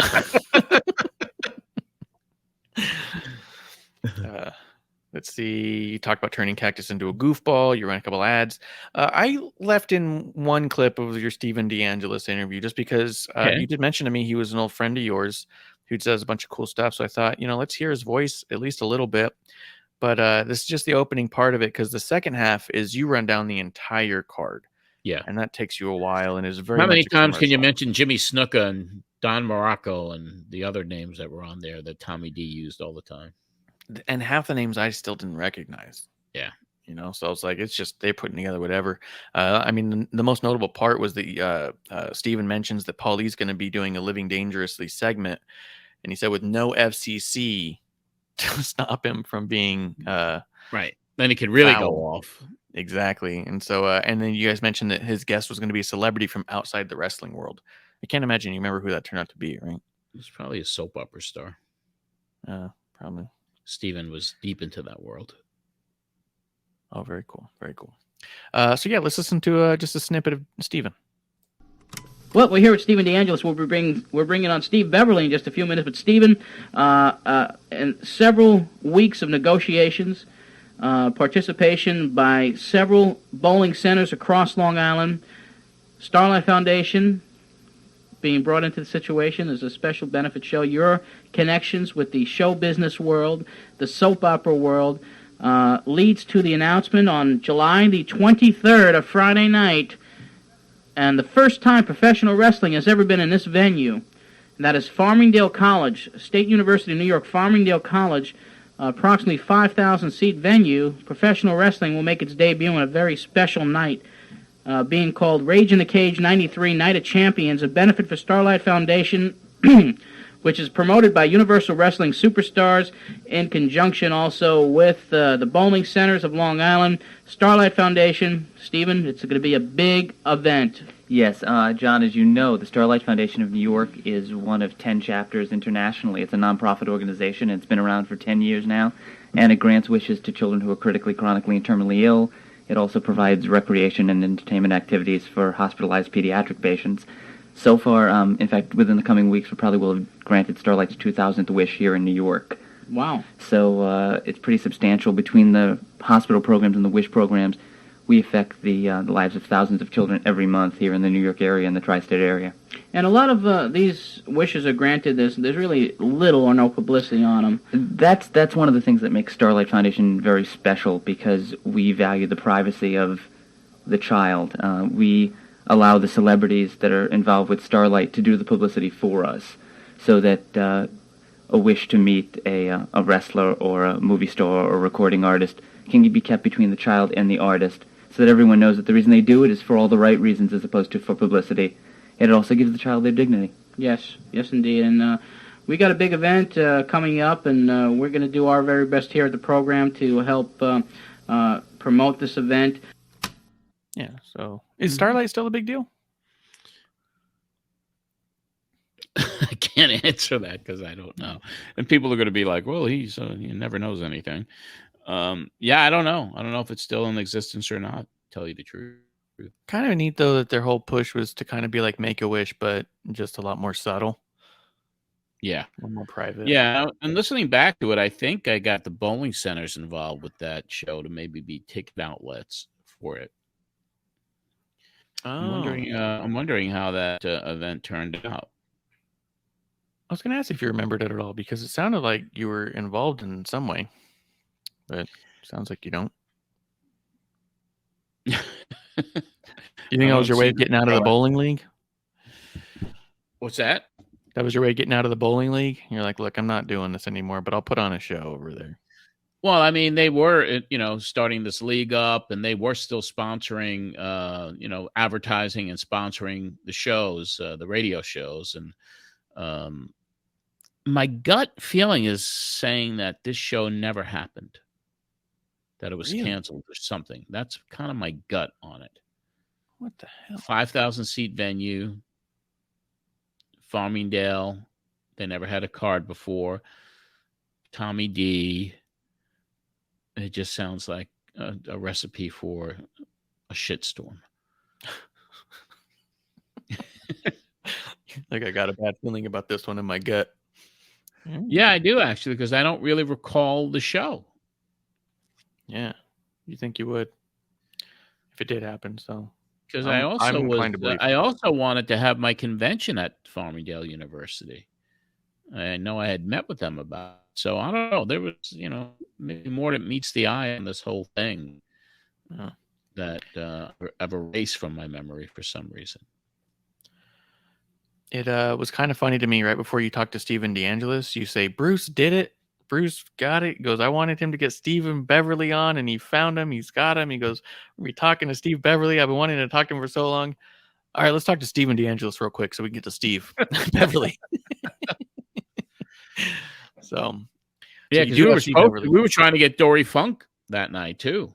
Yeah, you mentioned that in your open that there was a few legends that were supposed to come on that just did not. Yeah, that was that assignment I gave to Bruce, but he just couldn't deliver. So Steve Beverly was a good substitute, especially this week with the controversy with Bruce Mitchell. Yes, and this is the return of Matt Watch, and we had Steve Beverly on when Matt Watch came to an end last time. Yeah. And so now that it's returning, it was cool to see him come back and talk to you about it. So, plus he was involved in the hotline. Yes, he was. Hotline played a big role. Yes, he did. So let's talk to Steve Beverly. This is the open of that, and he talks. You guys get right into the article. What we're going to do right now is this. We're going to be joined by a very good friend of mine, somebody I haven't spoken to in a while, and he is the former publisher of Matt Watch, and now I guess he's going to be the current publisher again of Matt Watch, coming back on a monthly basis. Let's bring on my good friend Steve Beverly. Good evening, John. Steve, how are you? I've not seen you since you were on Night After Night with Alan Havey. Oh, yeah. Good talking. Took a lot of heat for that one, too. Well, let's face it. There is no heat like heat in the wrestling world, and the way I look at it, you got to do what you got to do. Boy, I tell you, reading the Pro Wrestling Torch this week was like... ooh, man, I'm taking the knives out of my back as I speak here. Well, me too. The Pro Wrestling Torch is like any liberal publication in this country. It seems to be that if you don't do things their way, you're not politically correct, and if that is the case, I am proud to be politically incorrect to be part of the Real Wrestling Hotline. Well, I'm just in their eyes a hustler and a con man and... all kinds of disgusting things, you know. Let me tell you what the biggest disappointment that I had about that column by Mitchell in the Pro Wrestling Torch, and for people who don't know what we're talking about, it's just simply John and I think you both are aware of now, are also on the Real Wrestling Hotline with Dave Meltzer and a number of leading personalities and reporters from throughout the country. And from what I'm told, the Pro Wrestling Torch really latest to bits. And did you read it? I have had it read to me. Ooh. And the primary thing about it is my biggest disappointment is they didn't put our phone number in there. Yeah, they should have gave it a plug. I take it with a grain of salt. The Pro Wrestling Torch has taken me to task so many times, and however you get your kicks, that's fine. Well, I spoke to Bruce Mitchell very late last night after being faxed the article and the column, rather, and I asked him to come on the air with us tonight with me to discuss it, and he left a message on the machine stating that he really didn't want to do so. But, hey, I can understand it. He has his opinions. It's America. You can speak your opinion, but as long as you don't slander anyone, and damn, this came real close to slander, in my opinion. My lawyer called me up today, and he said, did you read what this guy wrote about you? I said, yeah, I read about it. He goes, well, he slandered you. I said, well, hey, what can I say, This is the same guy who wrote about a year ago that Joe Pedicino was a liar about the old Global Wrestling Federation, that it was a year-old situation, and I came back. I wrote a letter at that point in time because I just can't stand to see a friend be maligned unfairly, and I just simply stated in that situation, to be a liar indicates, according to most definitions, willful intent, and that is one thing that I know Joe Pedicino never did where the Global Wrestling Federation was concerned. But, here's how I feel about it, John. Let them have their fun, and if they decide that they want to make their money by taking their shots at us, go ahead. It's a capital and a business venture that some people are taking a risk to do, and in a society where I think we don't have enough of that, I'm sorry if there's some people who are jealous about it. Yeah. Well, it was just it was an interesting read. Yeah, he wasn't immune to the backlash from the Torch and Mr. Bruce Mitchell. No, and he He said a few more things. He was not real fond of them and their whole attitude. Another thing too is kind of like you said, Bruce Mitchell. It's kind of interesting to me to hear him back at this point because I was never that into all the newsletters and such, and so his name really didn't start coming up in my life until he got into all that heat with the Brody Lee article that he did that ended up splitting him with Wade and all that. And so you kind of go, then you had a bunch of stories coming out of a ton of people being like, never liked the guy. And you're like, wow, what's going on? Like, he was polarizing. There was no doubt about it. I mean, he was polarizing, almost on the same level as Mark Madden was back then.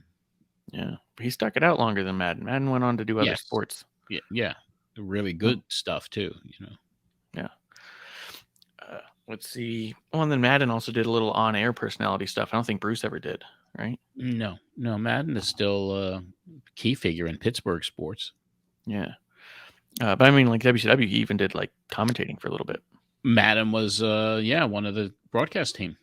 Yeah. So he does go into Matt Watch coming back. It's going to be a monthly format instead of a weekly format. Because he says believes that there's only 2 stories left in wrestling, which I thought is so funny to hear 30 years ago and knowing all the newsletters that are out there now. Yeah. The only 2 stories left in wrestling is how will the trial on Vince McMahon turn out and how long can WCW financially hold out? And he goes, and those 2 will have answers. And he goes, so after that, there's nothing to tell. And you're like... Sounds like Steve was a little burnt out as well. He was, but he says he was going to be focusing on the television because he was a television guy, so he understood. He was a television news director, big time executive in the television world, and he was one of the only sources back then for all the ratings and the rating points. It wasn't as successful as it is today, but he really was someone that focused on that. That was his specialty, and he did a damn good job doing it. And what they meant, because a lot of people look at it and they just think that the raw number means something that it doesn't. You know what I mean? Like he knew how that stuff was read. Yeah, he even talked about putting in a glossary. Yeah, he was one to explain it and to make it for the layman much easier to understand.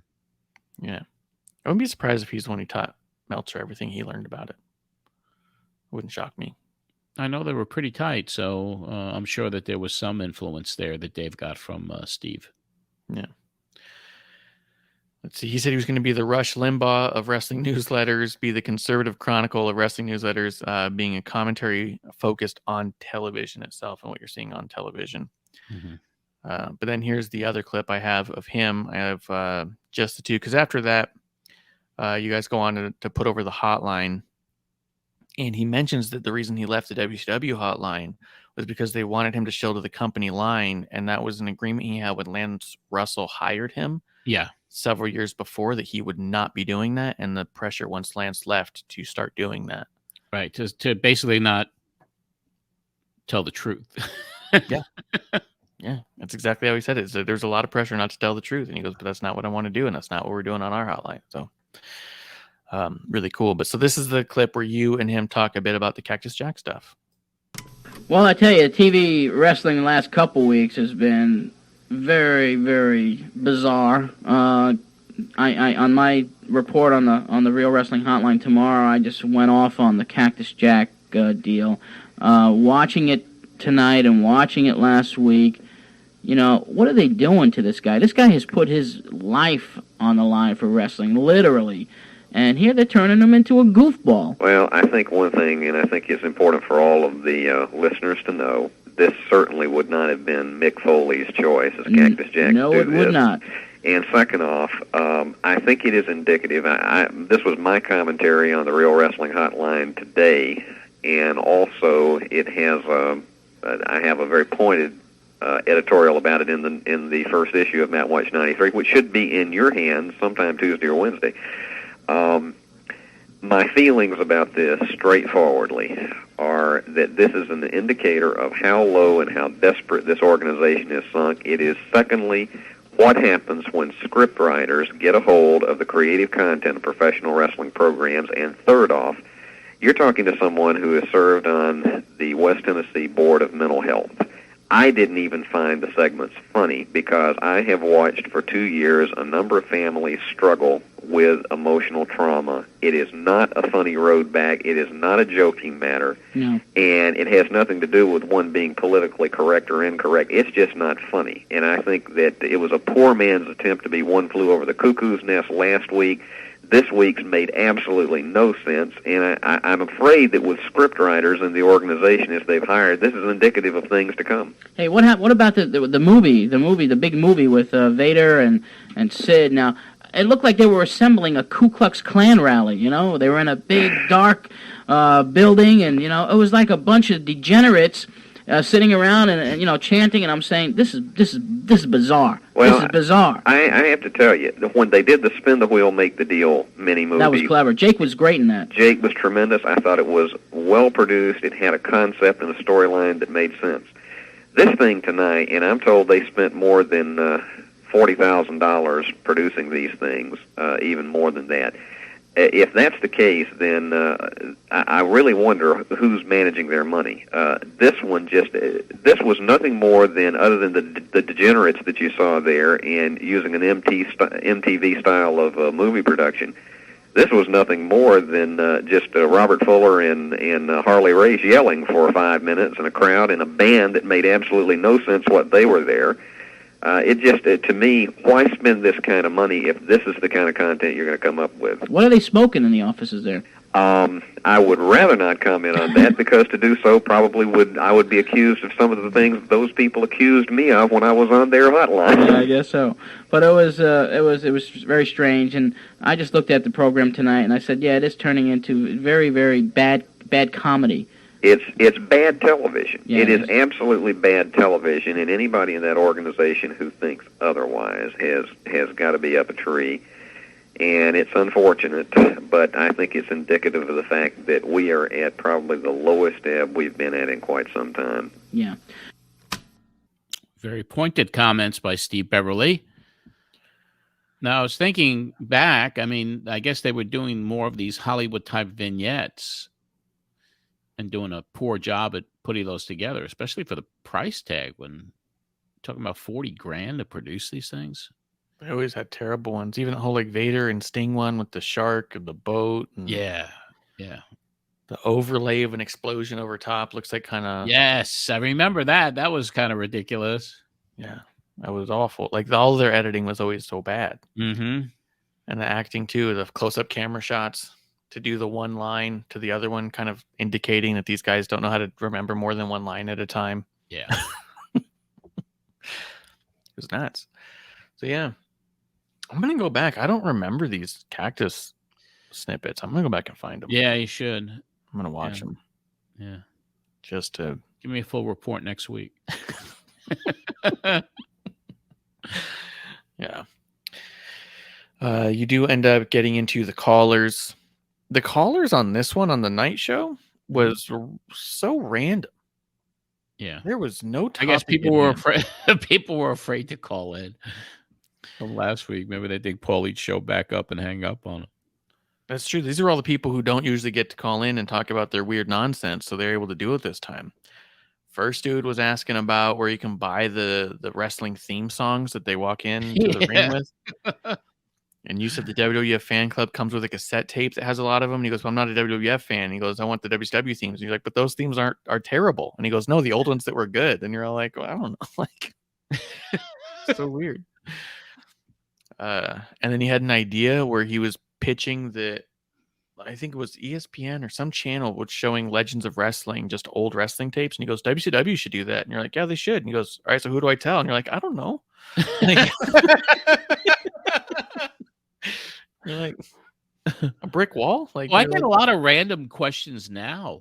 I mean, when I put pictures up, like on my socials, and there's so many people that message me and ask me questions like, don't you have anything better to do? I mean, with some of the, most of the vast majority are really cool, remembering the history and talking about stories about that, and there's such a big controversy now. In the last picture I posted from Shea Stadium, and people are arguing that it's actually Bobby Duncombe and it's really Stan Hansen. I mean, but people just they just want to make these comments, and they think they were there 50 years ago. not true. It's crazy. But I get a lot because the impressions that I get now on the pictures that I post, but I'm getting a lot of people messaging me and commenting, and I enjoy reading them. Yeah. I enjoy, the people are engaged with it, but then there's some off the wall stuff. I guess it's just percentages, like what we're dealing with on this week's episode with the callers that were calling in and asking about theme songs and who do I talk to, and yeah, how do I get a hold of Vince? You're like, what? Yeah. What did Vince have for dinner last week, John? Do you know? Yeah. Not Vince really. likes steaks a lot. Do you think that's true or no? You're like, why would I? No. Yeah. Maybe. Don't sneeze in front of him. Yeah. I always like those stories. I like him because, like, I don't know, half the time you just wonder if it's perpetuating something that actually happened or perpetuating people's beliefs. You know what I mean? Yeah. So he don't like sneezing, that's for sure. Did you ever see him get mad about sneezing? Not personally, no. See, everyone I've heard say that has not said they've seen him. I love the idea, but I just don't know. Trump is like that too, though. He hates sneezing. Yeah. I saw this. There was a clip. George Stephanopoulos from ABC was interviewing Trump when he was in the White House, and I guess his chief of staff sneezed, and he threw the guy out of the Oval Office. Yeah, and I called him disgusting.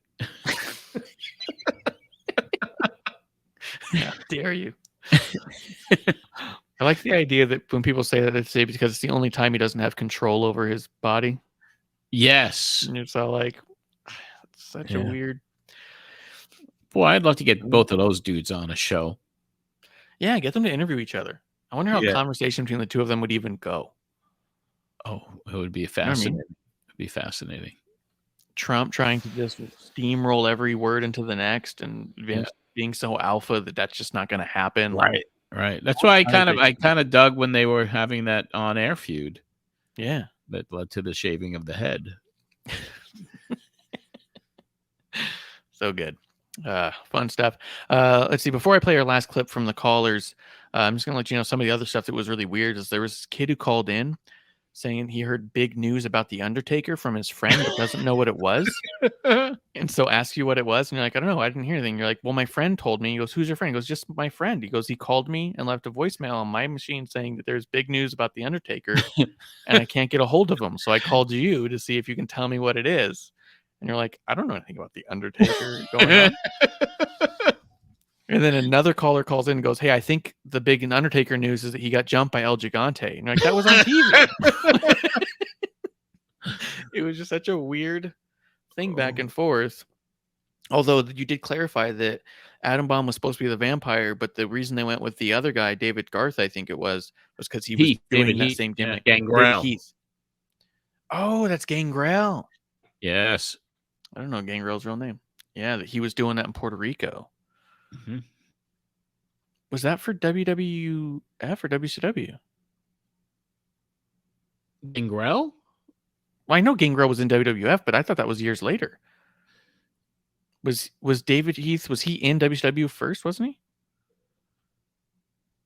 I'm not sure. I mean, I think he was initially. Yeah. And then did he do a vampire gimmick in WCW? I'm wondering if he did it in Puerto Rico, did he do one in WCW before he went to WWF? I bet you there are listeners right now that are pulling their hair out of their heads because they know the answer. Because they know the answer to all of this stuff. They're so mad because they know the intricate history of Gangrel that I don't. Yeah, so when did Gangrel debut in the WWF? I'll look it up. Let's see, WCW. Yeah, why don't we do that? Gangrel. Because then that's when they got Christian and Edge to be, his contemporaries. He did show up in 93, but his big return to WWF was in 98, and that's when I remember him doing all that. But I guess 93 to 95. That's when it was huge with Edge and Christian with them. Yeah. Yep. He was in an unaired match, and then he was on a house show tour, and then he was teaming with the Cuban Assassin and Little Lewis. So did they just not do the vampire gimmick then till 98? He lost to 1-2-3 Kid in 94. Yeah, so I guess they felt it was a good idea, and maybe they just didn't execute it until '98. They did not, because they were calling him. He was a masked heel named the Black Phantom. So they brought him in to be a vampire, and then put a mask on him, and then fired him. And then in WCW, he was enhancement talent. And then in '98, they brought him in and pulled the trigger with the Gangrel thing. Wow. I guess a good idea. You sit on it and wait till the time is right. I guess so. I mean, it worked. Vince wanted to do it, and by God, he did. Yeah. Oh, it says maybe they fired him in the beginning. They were going to do it, and then he actually, in one of the creative meetings, he sneezed. He might have sneezed, and that was it. It looks like they do say due to the support that he had from the writers Bruce Pritchard and Vince Russo, who believed in the merit of the vampire gimmick. I could see that for sure. Yeah. I don't know the guys, but that sounds right to me. Someone else called in saying they heard Tatanka was injured, which you had not heard at all. Someone was asking about Razor Ramon, asking what the deal is with him upping the money, and you said because kid's in Japan, so when he comes back, he's going to cash in on that. And oh, this was a good one. Someone calls in and says, "Is Erwin R. Shyster his real name?" Yeah, that's the type of show it was that night, wasn't it? That's exactly what it was. Yeah. And then your last caller calls in to just give you the MSG results from that night. He just runs them off. This is what happened tonight in the show, and you're like, okay. But you had two callers back to back that I had fun with, and was commending you a little bit. So here we go. This is Joe from Jersey, followed by Eric from Brooklyn. Let's go back to the phones. Joe from Jersey City. Joe, how you doing? What's up, John? How you doing? I'm doing okay, Joe. Question and a comment. The question: who is the manager, Johnny Polo? What's his real name? Well, Scotty Flamingo. What's his real name? Yeah, Scott Levy? Yeah, I think it is. Actually, there you go. How you like that? We got Steve, the encyclopedia of wrestling names. And in a comment, yes. I like Doink the Clown music. Yeah, I do too. Yeah, you like that too? And I was at the Meadowlands May 22nd. I was going to call you up, but you weren't on. Why? Yeah, I got a letter from a fan in Brooklyn who said he felt betrayed because I didn't explain my the absence that night. We were supposed to do a live remote in New York City. I had an autograph session at Hobro Paints with Jake Roberts, and leaving Hobro Paints, one of the gentlemen there had given us some pizza, and I had some pizza with meatballs on it, and apparently I ate some real bad meatballs. Food poisoning. Oh, it was horrible. Oh, boy. Yeah. And Doink was there at the Meadowlands that night, and it was a pretty good show. Yeah. And I wanted to tell you the results, but you weren't on, but that's life. I'm sorry. We try not to do that again. Life. Love the show, man, all right? Thank you. Thank you, Joe. Bye. Okay, let's go to Eric from Brooklyn. Hello, John. Is this Eric Ben? Yeah, you know me. Hey, man, how you doing? Fine. I'd like to commend you on having a steroid policy for the promotion you're running. Thank you. Organizing. Yeah. I found in the Observer it's very good that you would do something like that. You learn from WCW and WWF's mistakes, and you capitalize. Well, to do it right off the bat, that's the thing to do. And this first tour, I don't, I've been investigating it, finding out what it cost. The cost factors is at least $150 a test. And but is it accurate? That's the thing. Well, it's going to have to be. That's the deal, and that's what I'm going to be doing. If anybody's caught on steroids, are you going to? They got to go. They're not going to go on tour. Are you going to admit it to everybody? Give like a press release or anything? Or you can just? I don't know. I got to talk to my attorney about the legalities of all of that. But certainly, if someone fails a steroid test who wants to come on tour overseas at some of the territories we'll be traveling in, they're not going to come. Well, good luck on it. Thank you, Eric. Bye. I had bigger fish to fry other than steroids with these guys going overseas. For the first tour, for sure. Yeah, with all the, the Jake the Snake antics. Not to be like a jerk about it, was a Warrior's attitude and flippant mood swings, was that at all influencing on your desire to make sure you're keeping guys off of steroids as well? No.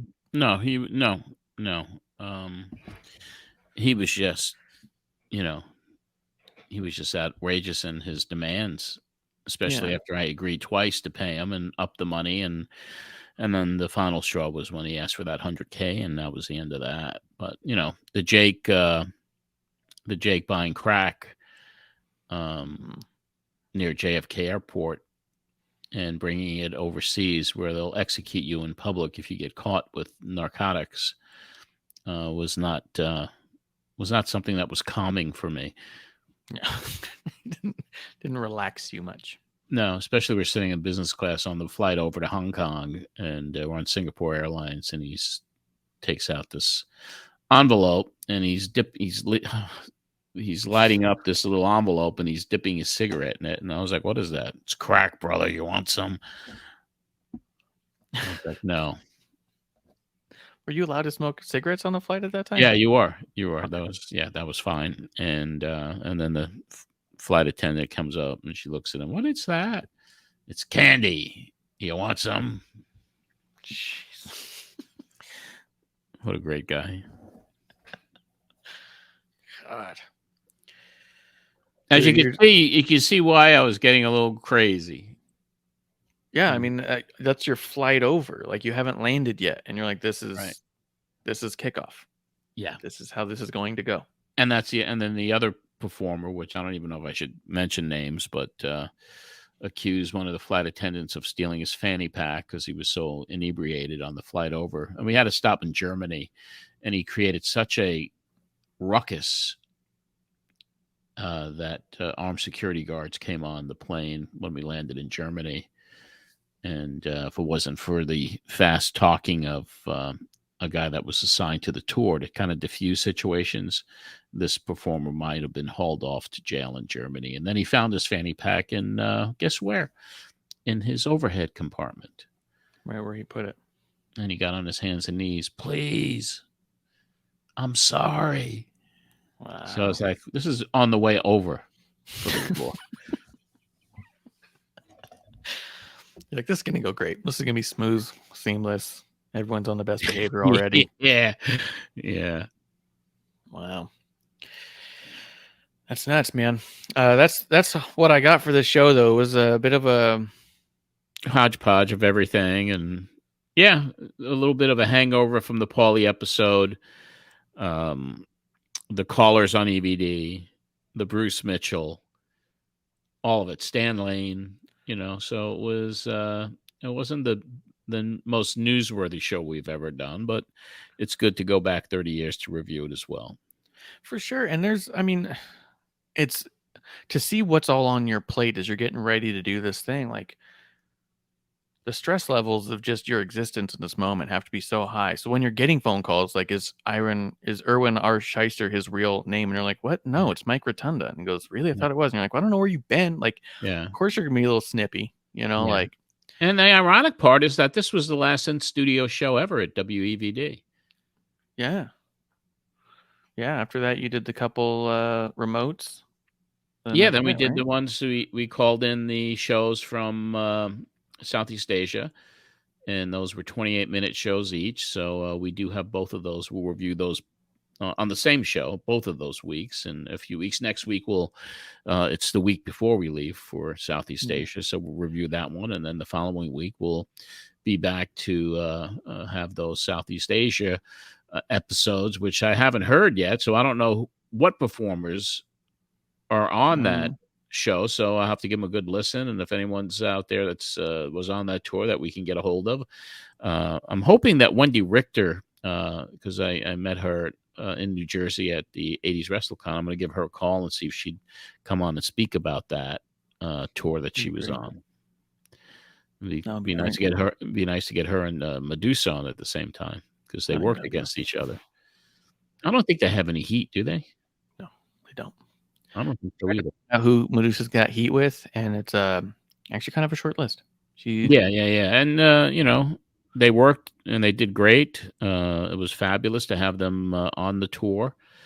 And I've always been a fan of Wendy's. And Wendy's, how could you be upset with her about anything? She's the sweetest thing, The only thing I've heard Medusa complain about with Wendy was the whole spider thing. She's if you go to youtube.com/Queen of Carnage and check out some of the conversations me and her have had, one of the ones she goes to task on Wendy Richter, saying, look, I love Wendy Richter, but there's no way you don't know Moolah, even if she's covered in a she had a way of walking. She had a body type. Yeah, her Like, body type was very unique, and she Yeah. worked the way she worked. And that spider match, I've watched it many, many times. So Wendy saying that she didn't know. That's a good question to ask her if she comes on. You she had to still know it was swears her. because she was on Busted Open just, I think, last year or 6 months And ago. she or something still like that. insists that she didn't know it was Moolah? Yeah, and Medusa. That's why we did our episode. 'Cause Medusa insists that there's no way she couldn't have known. Wow, interesting. Yeah. It's like putting Vader in a mask. You're just like, Yeah, okay. Or like when true. When Hogan was Mr. America, or Andre the Giant. yeah. You're like, wait a second. It's like Moolah was the same thing. She was that unique that there was no way. So, but yeah, I think that would be great to have them on. Yeah, I think. I think one of the things I was kind of getting to as well, because I was sort of asking you about it, the stress levels of you are so high. You've got so much in on this stuff. And this is getting really close to the end of your tenure with wrestling. I'm wondering if you, in your younger years, were getting a little bit more asshole-ish to some of the people in your life. If you were getting closer to burning bridges you don't even realize or anything. Like if there was, just because tensions were high, like, and I'm not saying that any of it's right or wrong. I mean, 30 years ago, right? Like, but I just wonder if there was a different John in this particular moment, Yeah, there was. I was getting, because I was dealing with so many in the business now. I was dealing with the wrestlers, and you don't know if they're working you or not. It was just kind of like, it was overwhelming for me, and I was getting fed up, and I was getting fed up even with Paul E from the week before. I was really upset about that. Yeah. So yeah, I was at that point where I'm dealing with a lot. I mean, it was wonderful to be associated with so many great memories and experiences and things I promoted, but even, getting involved with AAA and that excitement. And then, it was like, I was excited in the beginning, and then I wasn't, then I was like, because it was still you were dealing with personalities and egos, and like, right, this is so great. So why internally are people fighting with each other? It should be like, we're on a gravy train right now with this. If it's done right, it's going to be fucking huge. Yeah. And you have people that are internally fighting with each other. And finally, I sold my shares of stock just to get out.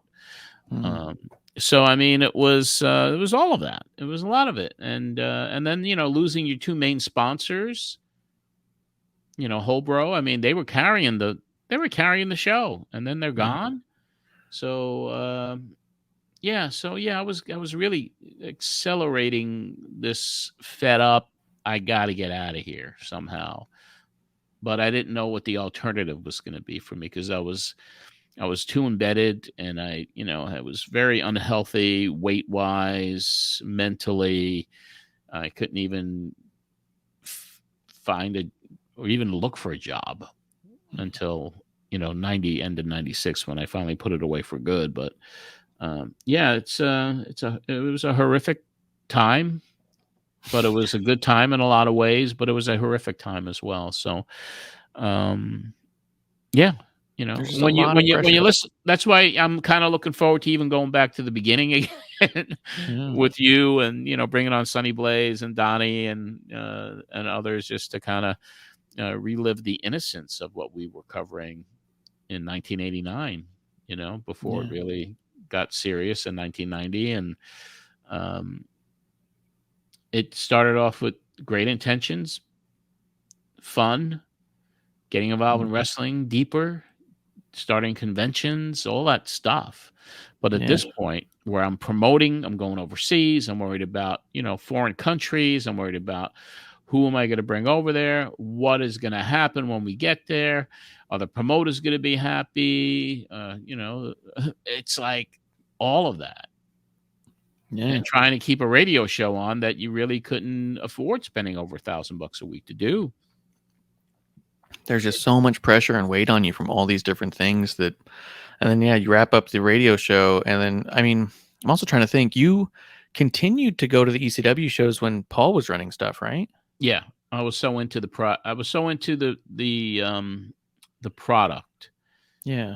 I really was excited about it. And then, of course, when Mick Foley got hired there and we traveled to ECW Arena together, and then when I helped broker the deal to bring Rey Mysterio in with Psychosis, and that, it was just kind of exciting time to watch some of that. And it was like there was no pressure on me because I wasn't reporting on it. I was really just enjoying it.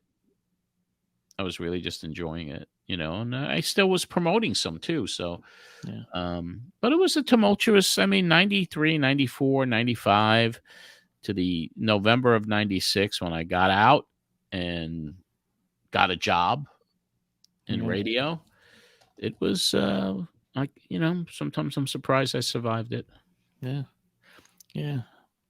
And then I guess when you're going to these W stuff, maybe we'll revisit all this when we're wrapping up the show's run and we can start again, just kind of go over what happens afterwards. But like the cool part of it is once I leave the airways, which is and we'll be on an accelerated pace here, but once I leave and quit on the air in November of 93, which we're going to get to a lot quicker than that. Because and then I come back, and the first show that I return to WGBB, and that is on 8/28/1994. It is the day after Shane Douglas threw the belt down, and that's when Extreme Championship Wrestling started. And I had Dennis Carluzzo and Paul E. and Todd Gordon and Shane Douglas. I mean, all of them. What a way to be welcomed back. So we'll be getting to that probably in September. That's cool. Yeah, because I was wondering too, just the idea that this last Paul show happened and it was such a big stress. Knowing that Paul left your tour a week in, I was wondering if there was like heat back then around that time between you and Paul. But no, he surprised me. He just said, "I'm going home. I'm done here." I was like, "Okay, I think I finished what I'm doing. I'm gonna head back." Yeah, and he did. Yeah, I don't want to be here when they start executing your guys, so I'm out. Yeah. And this week, when we broadcast this, I actually just gotten back from Tampa where I went down there with Paul, and that's where he told me about the heat. That's why he could generate heat with legitimate heat with wrestling fans, because we were on a plane and we were talking about it because we were going down to Tampa to cut promos for the IWAS tour that we were sending over to the overseas promoters with Warlord, and he was their manager, Warlord and Barbarian, and Medusa and Kevin Sullivan and Woman. So we were cutting all of those promos on the beach. Yeah, so I was watching some of those the other day. That's funny, and I bet as soon as you saw him, I bet you he just had the biggest grin looking at you. Hey, John, he's happy that you just did that on your show. Yeah. Hey, you're not mad about that, right? So, all right. Well, yeah, that's this week. All right. And we'll be back next week. Yes, Marsh, and please plug what you're doing. I actually watched an episode of the Medusa show on YouTube, the part 1 with Greg Oliver, which I thought was really fascinating. So, you do a great job with that. So why don't you let everybody know what you're doing, where they could find this other shows that you're on, including the Medusa one, and we'll obviously see you next week. Yeah, I'm at youtube.com/Queen of Carnage with Medusa, and we've been doing more and more stuff. Really cool to get Greg Oliver on there too. He's just such a sports writer who's always dabbled with wrestling, and to see him starting to like cut these biographies and stuff and get more and more involved in that. Really interesting stuff. Yeah, he's got a bestseller right now too with the Gibby book, and Medusa's book is doing well. But the Gibby book, Tales of a Baseball Lifer, has not left the number 1 slot on Amazon in baseball book categories in the country of Canada, and it is a bona fide bestseller on the bestsellers list in Canada. And Greg, his profile increased dramatically with that bestseller, which is great. It's fantastic, and he's such a nice guy. Oh yeah. You introduced me to him the same week, and you introduced me to Medusa, and so I remember it was kind of funny talking to him, and then being like, "Yeah, I think I'm going to do this thing with Medusa," and he was like, "Okay." So to fast forward a year, and here he is a guest, and we're all there together. It's kind of like, "Hey, look, we both ended up following through." Yeah, Medusa, Queen of Carnage on YouTube. I'm always here with you. Pro Wrestling Spotlight on YouTube. Wrestling on the Rocks has been a little inconsistent for the first time in 4 years, but my life's become a little inconsistent. But that's why I did it. I built a sandbox so I could do stuff like this, and like Medusa. And so the bar will open again, though, July 5th. We're going to come back and talk money. You got it on your plate, too. You got a lot of stuff you're planning, and obviously, so, your life is transitioning as well. Yeah, and it's all been good. It's all good stuff. It's not like I'm burnt out from it. It's like I'm busy from stuff, and you got to do the things that are bringing in the most money, realistically. So my little sandbox has to take a seat from time to time. But yeah, outside of that, I'm helping out Nick Houseman still with all his graphics over at Cool House of Wrestling. So yes, he's always been a good guy to me. A busy man. Yep. All right. Thank you so much, everybody, for watching this edition of, if you're on YouTube, watching it on YouTube, or listening to the Pro Wrestling Spotlight. Join our private group, facebook.com/Pro Wrestling Spotlight podcast and radio show. You could follow me on Twitter at John Arezzi, Instagram at John Arezzi as well. And also, I want to talk about Memories from Madison Square Garden. The new episode is out, and we were happy to have Carrie Silkin, the former owner and president of Ring of Honor, talking about Madison Square Garden from 50 years ago. So that is available wherever you get your podcasts, and it's simply called Memories from Madison Square Garden. So check it out. And please subscribe to our YouTube channel. It's youtube.com/Pro Wrestling Spotlight. So check out all that stuff. And please, if you haven't already, become a patron, patreon.com/John Arezzi. Thank you to our producer and creative director, Marsh. Thanks to Patreon executive producers, Anthony Pyrus and Joe Holloway. And for all the patrons for your support, helping with the production costs for this show. Until next week, when we relive more history with you, this is John Arezzi for the Pro Wrestling Spotlight.